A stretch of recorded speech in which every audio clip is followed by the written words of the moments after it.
ونعوذ بالله من شرور أنفسنا ومن سيئات أعمالنا من يهد الله فلا مضل له ومن يضلل فلا هادي له أشهد أن لا إله إلا الله وأشهد أن محمدا عبده ورسوله لا نبي بعده قال الله تعالى في الكتاب الكريم أعوذ بالله من الشيطان الرجيم بسم الله الرحمن الرحيم يا أيها الذين آمنوا اتقوا الله حق تقاته ولا تموتن إلا وأنتم مسلمون واعتصموا بحبل الله جميعا ولا تفرقوا واذكروا نعمة الله عليكم إذ كنتم أعداء فألف بين قلوبكم فأصبحتم بنعمته إخوانا وكنتم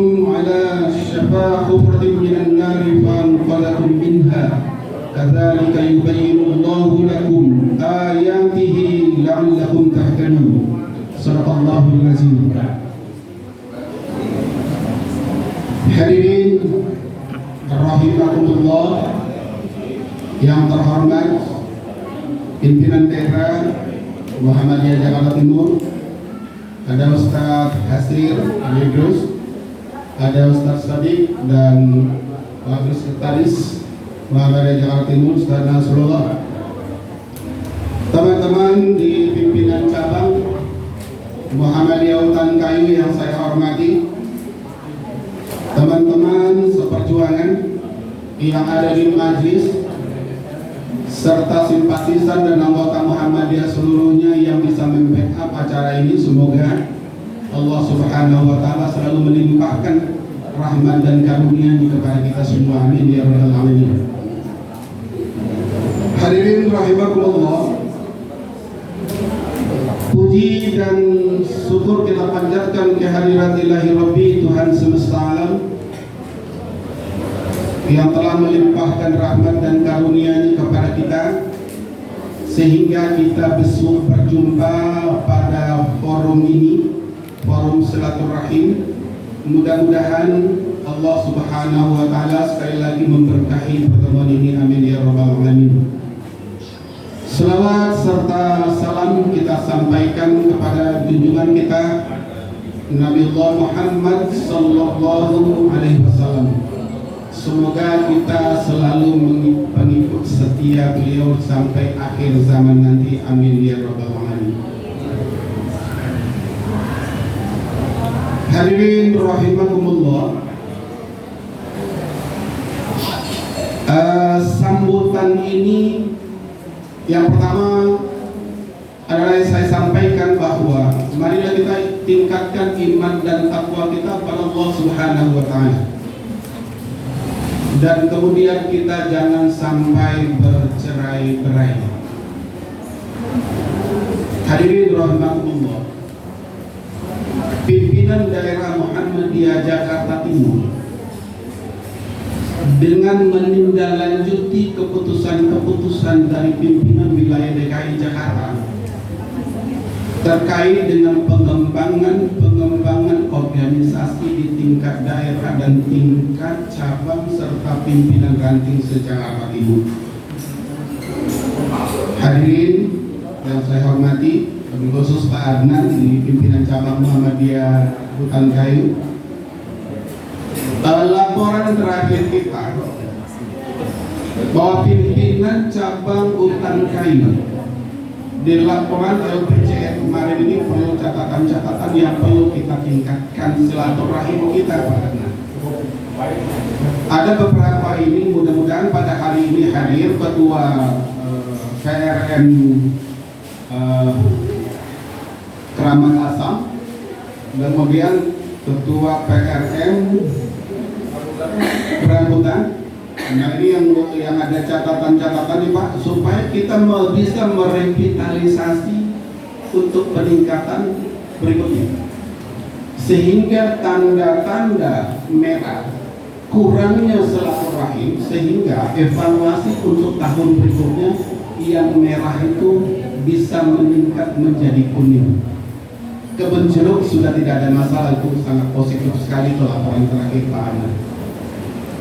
Pak, yang saya hormati di dalam pengembangan pimpinan cabang hutan kayu ini, apa yang disampaikan oleh ketua pimpinan cabang hutan kayu menyampaikan bahwa anak-anak dari hutan kayu itu sudah besar melebihi hutan kayu. Rawamangun itu tahun 79 itu masih tahun 73 itu tahun 75 itu Pak, itu masih ada sawah-sawahnya. Itu pengembangan dari hutan kayu. Hari ini Rawamangun sudah bicara membeli rumah sakit yang ada di Pulau Mas sebesar senilai 140 miliar. Insya Allah mudah-mudahan kita berdoa. Ini rencana dari anak dari hutan kayu. Kemudian di Matraman juga begitu luar biasa, pengembangan Matraman ini luar biasa. Pendekatan dengan pemerintah, walaupun pengembangan itu tidak signifikan seperti mengikuti perkembangan Rawamangun, tapi boleh adalah suatu peningkatan, ada peningkatan revitalisasi yang dilakukan oleh mereka. Saya berharap atas nama pimpinan daerah Muhammadiyah Jakarta Timur, bagaimana bisa merevitalisasi cabang ini, Pak? Kita di kepengurusan ini, Pak, ini sudah banyak lansia, Pak. Pak Adnan ini generasinya mungkin di atas saya itu udah 10 tahun, Pak Adnan. Saya sekarang 63. Pak Adnan udah kepala 7 ya, Pak Adnan? 66. Pak Hasir sudah 65 kalau tidak salah. Artinya ini harus ada persiapan kita. Setelah kita tidak ada ini, siapa pengganti kita, Pak Adnan? Nah, ada beberapa kepikiran yang ingin saya sampaikan di sini. Bagaimana mengolah pimpinan cabang hutan kayu ini menjadi target dakwah kita, target kader kita. Kita berpikir nggak, Bu, Pak? Anak kita ini udah bermuhammadiyah sebelum? Saya udah anak 5. Muhammadiyahnya sampai 10 tahun, dapat suami orang NU. Sawalnya tidak, Bu. Saya Jumat, terus kemudian mereka Sabtu, Bu. 3 orang gak ada kita. Sampai saya katakan sama ibunya, jangan sediakan makan pada saat Sabtu. Wih, gak boleh gitu lah. Ya, maksudnya lebaran kita tidak Sabtu itu. Lebaran kita itu Jumat. Sampai begitu loh, Pak. Jadi kader kita digarap oleh orang lain kalau kita tidak hadir. Anak kedua, Pak. Anak kedua Universitas Muhammadiyah Jogja, Pak, dan tamatan 4 tahun. Gagal, Pak. Sholat susah, mendekati Muhammadiyah susah. Kita pompa terus, kita nasihati terus, mental. Anak ketiga pun begitu. Mereka pesantren semua. Terakhir anak saya pesantren Darul Arqam Garut. Bapak tahu, kalau Jumat itu tidak dibangunkan tidak sholat, Pak. Aktif di IPM Rawamangun. Saya melihat IPM dan IMN ini, Pak, untuk dekat ke masjid itu sangat jauh. Saya coba cek IMM yang udah tuh UMJ, saya punya jaringan ke sana. Pada saat jam 12 kurang, dia respon nggak WA. WA dilihat jam 1 malam, Pak. Artinya dia dalam keadaan tidur. Begitulah generasi kita sekarang ini yang menjadi pemikiran kita, anak kita, keluarga kita beratur. Yang dilakukan apa kepada kita? Melihara kadal, melihara ular, itu tamatan pesantren. Bagaimana tamatan yang tidak tamat pesantren? Apa orientasi berpikirnya? Bagaimana cara pandang berpikir mengenai Muhammadiyah dan mengenai Islam? Untuk itu, yang pertama harus kita lakukan adalah evaluasi diri kita dan keluarga kita untuk membawa keluarga kita agar mampu menjadi aktivis di Muhammadiyah. Yang kedua, Pak, lahan kader kita adalah guru-guru yang ada di amal usaha. Sudahkah kita garap guru-guru yang ada di amal usaha Muhammadiyah ini menjadi kader? Kalau orang tuanya sudah digarap, ketemuan sudah dilakukan, tingkatkan selanjutnya untuk menjadi anggota Muhammadiyah. Sudah pernah kita lakukan? Rawamangun itu meluluskan semuanya, muridnya itu 1.500 orang. 1.500 orang itu pada saat sawalnya pun juga beda. Sekolah di Muhammadiyah, respon ke Muhammadiyah tidak lakukan keputusan Muhammadiyah itu yang berjalan. Hadirin, Tanjung Lengkong PCM Jatinegara kemarin ini sholatnya 2 kali. Ini Pak Yakin udah sebalik. Bagus. Sekarang dipanggil sama PWM DKI Jakarta. Saya telepon, saya baru tahu waktu halal bihalal kemarin Profesor Bunyamin menyampaikan bahwa masjid yang di Tanjung Lengkong itu mengadakan Sawal pada Sabtu. Kedua masjidnya satu Pak. Saudara yang angkat, antum lakukan Sawal atau sholat Idul Fitri pada hari Sabtu? Ya, saya lakukan. Kenapa dilakukan? Saya tidak enak dari warga, nggak enak sama warga karena jamaahnya warga semua gitu. Inilah yang terjadi di kalangan kader-kader kita yang tidak mumpuni menjadi kader yang benar di Muhammadiyah. Sehingga apa? Antum datang nanti hari Selasa dan saya undang. Jika tidak datang, tidak ada risiko. Jadi Selasa besok Pak Nasrullah kalau masjid di sana, saya minta hadir sama PRM di daerah Cina untuk hadir ke PWM DKI Jakarta untuk menyampaikan langsung. Saya sampaikan bahwa jangan sampai terjadi lagi hal-hal seperti ini di amal usaha Muhammadiyah. Kenapa ini terjadi, Ibu? Tanjung Lengkong ini juga generasinya generasi tahun 60-an kita sini. Saya melihat bahwa luar biasa itu tahu Pak berdirinya Tanjung Lengkong itu. Betul. Sekarang generasi yang lama, generasi lansia itu sudah tidak ada.